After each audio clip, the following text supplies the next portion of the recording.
Well, the first thing I want to say is I want to say a word about genealogy in general. Daddy started doing genealogy work back in the 80s because I asked him, what did your daddy do? And then he told me different things, and he was an entrepreneur. He had a cotton gin, he had farmland, and so on and so forth. I said, well, what about his daddy? Well, and I said, well, let's find out some more about our Bertrand ancestry. So he went to the library and he found Father Hebert's collection of books, which he dug into and he started doing research. And I wanted to say that on Dad's side, Dad was from the Mallet-Lautel area. And on his side, I'm related to the Andropons, the Dews, Peets, Sashri, and Sitig. I have ancestors on both Mom and Dad's side who were in the 1777 Opelousas militia, and they fought the British in the Galvez expedition. Amable Bertrand was a corporal under Captain de la Morandière, who was a head honcho over that whole military organization. On Mom's side, Mom was from the Prairie Farm, Leonville area. On her side, I'm related to the Stellys, Robans, Millers, Marks, Mallet, Saisons, and Castilles. Also on my mom's side, I have the founder of Port Barry as my ancestor. Also, Michel Prudhomme, whose land is where AIC, Opelousas General, Catholic Church, all that was his land. That was my ancestor on Mama's side. I didn't know at the time when I was outside playing, at recess at AIC, that I was running on the ground that my ancestor owned. I just found this out a few months ago when doing my research. The point is, if I would not have begun researching my ancestry and my family tree, I would not have found this out. So I want to say, who do you think you are? You'll never know unless you research and find out. Right?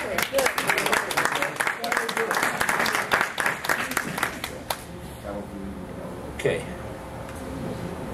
This is my Opelousas memory. My parents, Curtis and Edme Stelly Bertrand. Daddy worked at Texas Eastern with Mr. Dupre's daddy, right here. Mama worked at Opelousas General in Medical Records for about 20-something years. This is Mama with Dr. Grimion. This is the paper that I took these pictures from. The 1955 Daily World History of St. Landry Parish, 225 whopping pages. I don't know how many of y'all have taken the time to read this plaque on the courthouse grounds. Post des Opelousas, founded by French traders, middle of the 18th century. Headquarters, District of Opelousas under Spanish, 1769. Parish seat of Old Imperial St. Landry, 1808. State capital, 1862 to 63. Here's a little humor here. A milk ad from the early 1900s. Help make all babies as healthy as mine. Drink pure milk. I don't know what to make of that, but it is unusual. It kind of freaked me out when I first saw it. I didn't know whether to run or cry or laugh or what. But I thought that was pretty ingenious. All right, here's the Opelousas Ice Company, cattle corner from Desarche on Railroad Avenue. Now it's a car lot. We used to go there before on our fishing trip. We'd go there and get a block of ice and put it in the ice chest. And we had the ice pick. We'd have to break it up. All right, pop quiz. Anybody know what this is? Raise your hand. The Old Palace Cafe. And at the top, there was rooms for rent. And here's the description. Old Palace Cafe, built in 1893. The sign says Palace Cafe Rooms. Above that sign says Regal, whatever Regal was. Beer. Okay. Regal beer. He's young, y'all have to forgive him. The caption on the picture that was printed in the paper says, Mr. George Dukas bought the Palace Sandwich Shop in October 1927 and converted it into the Palace Cafe. It was remodeled in 1938. On July 1st, 1946, Pete and Steve Dukas, his sons, just out of the service, acquired the cafe, thus keeping it in the hands of the original owners. The old building was torn down in 1954 and replaced with the new building, which opened in December of 1954. Now, this is a personal memo right here. This I took out of the paper. This is a handwritten document by Father Pedro Zamora for a baptismal certificate for the son of my ancestor, Neal Bertrand, corporal in the 1777 Opelousas militia. Translation into English is needed.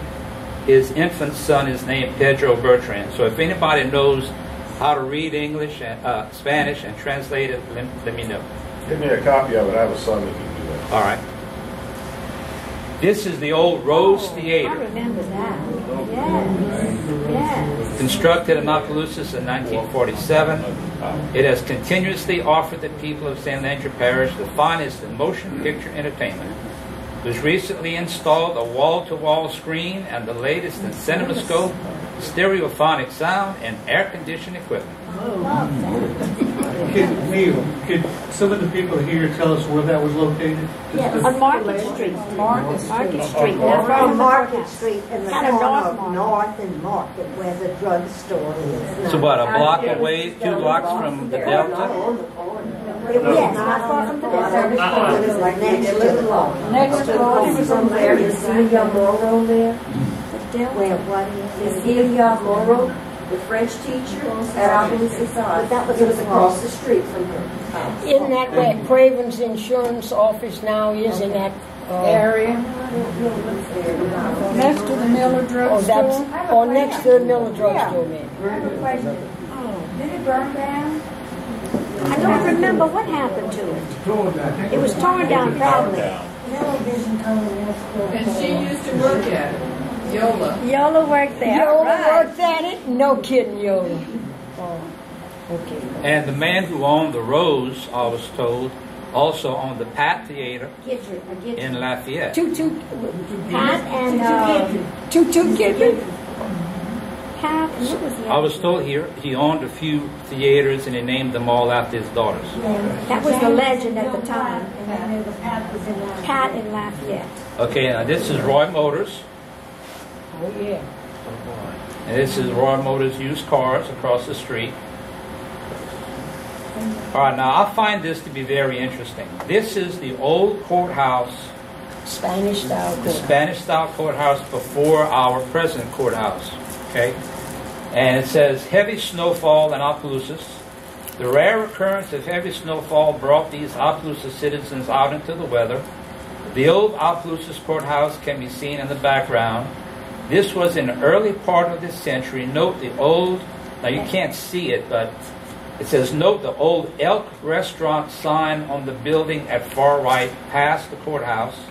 Under it is Charles A. Lestrap's proprietor.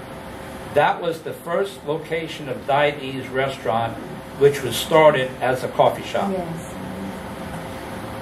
Old Abdallah's Department Store. Standing. Abdallah's Furniture Store. Which is where the old Elks building used to be originally. It had burned. And this is where the city, It's now the Opelousas City Municipal Plaza. across from J.B. Center. Bordelon Motors. Okay. Bordelon Motors. All right. This is Siler's Western and Accessory Yes. on Landry Street. Yes. You remember that? Yeah.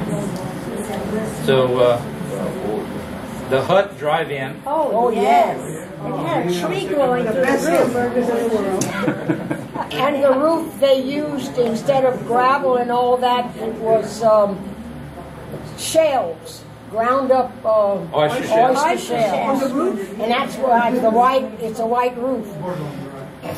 Because it's an oyster bar. Remember, it had the tree growing through the roof. They built the roof around that tree. Eventually, they took it down, but the tree was there a long time. And it's located where the parking lot is behind the Opelousas Museum of Art. Baltimore uses it as a used car garage lot. The amphitheater. Oh, yes. You'll see way down here the 1949. concession stand, Yeah. where my cursor is, and that's the screen. 1949. 700 car capacity. First widescreen in Southwest Louisiana. First drive-in to show first-run movies. Modern concession stand. Where your famous entrepot milk-fed fryers are grown. 50,000 capacity. This is a cousin of mine, Floyd Entrepont, had that. A double gallery on the Frank Deadline home in 1919. That was a powerful building. It says double gallery graced the present Frank Deadline home on South Main in 1919 when Mr. And late Mrs. Deadline purchased it. And then this is the later remodeled edition. They have 4 columns across the front, and they took off the gallery. When did when was it torn down? Does anybody recall? Behind St. Andrew Bank. I know, but when was it torn It's the down? parking lot behind St. Landry Bank. Yes, yes. And that's Mr. Deadline right here. Gateway for First Federal. Remember when they first opened behind Winsburg's? Winsburg's, It's located behind Winsburg's. I remember its And location. then First Federal opened a small office there back in I remember the that. late 50s.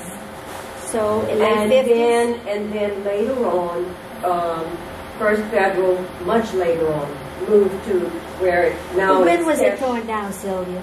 I would say probably Late 50s? the late 50s, maybe the very early 60s. Is that right, Mrs. Dale? Must be the early 60s, because I remember it before. Because when First Federal first opened their little location, 60s or 70s, I'll have to think about that. And Because the Alice, house was still there. It was a beautiful structure. Okay, everybody say, "Oh, shaft." he wrote that column in the paper, Entre Nous, for years. Entre Nous. Frank Deadline Jr. Right. St. Landry frozen food Yes. lockers. Oh, yeah. Yes. You kill your calf, you bring it over there, they do it for you. Freeze it. That was at the west end of town, West and that end, was west- Mike, what's our judge's name? Don't know? Genevieve. Oh, Genevieve. Yeah. West Landry. Was that near the present Meshes? Close. Yeah. Yes. Close by? Yes. Oh, man. The label says, on the label now, it says 12% alcohol as a preservative. Of course. Yeah, right. I have something interesting to go on this. I was in 5051. I was walking across. I was going. It was a Hadacol caravan with Hank Williams Jr. And I was walking across alone. I don't know why. Ran into Hank Williams, and so we spoke around. I said, "Wait a minute, let me get your autograph." So I looked down. Since it was a Hadacol caravan, there was a Hadacol box stop that was torn off. Yeah. So on the back of a Hadacol label, I have Hank Williams' autograph. It says, "To Lenora, love Hank Williams." Wonderful. What year was I sure that? do. 51? It was around 51, Yeah. whenever that Hadacol caravan was. Wonderful. Where, what, the Opelousas? Oh, wait. No, it was in Lafayette. Lafayette. Yes, sir. And I have it. There's a famous video of Doug on Russell Marx's show, What's My Line? And he was trying to make fun of Dudley.